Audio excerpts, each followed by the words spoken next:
Today, I'm going to show you how to blur a face in Photoshop, perfect for protecting someone's privacy or focusing attention elsewhere in your photo.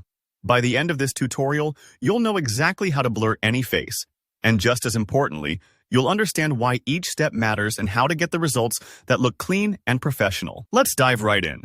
First, you'll want to open up Photoshop on your computer. I know, it sounds obvious, but before anything, make sure Photoshop is fully loaded and ready. Sometimes it can take a moment, especially if it's your first time launching after an update. Once you're inside Photoshop, head up to the top left and click on the File menu.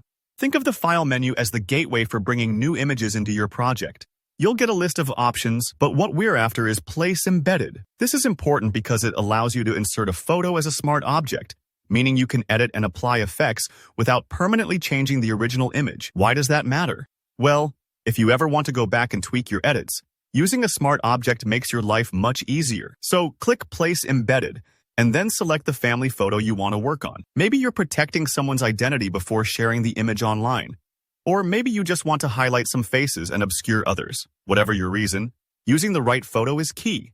Once you've chosen it, Photoshop will pop it right onto your canvas, often with transform handles so you can resize and position the image. Take a moment here to adjust the photo if needed, just so everything looks right before you start editing. Now, let's talk about blurring. In the toolbar on the left side of the screen, you'll see a bunch of icons, each representing a different tool. Look for the one that looks a bit like a water droplet.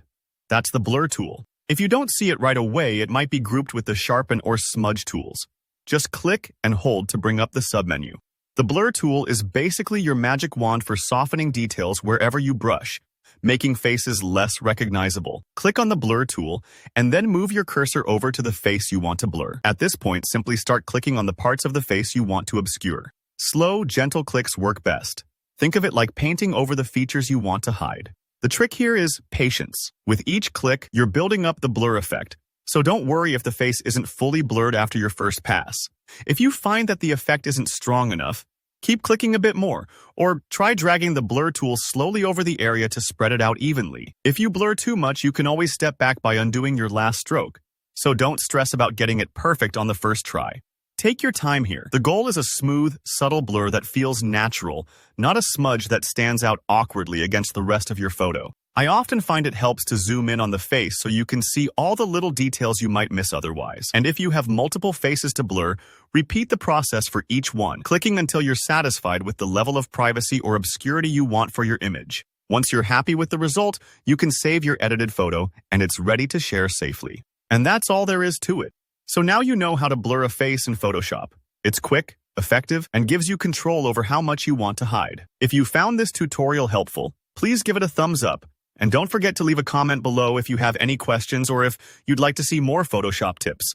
Make sure to subscribe for more easy-to-follow tutorials just like this. Thanks for watching, and see you in the next video.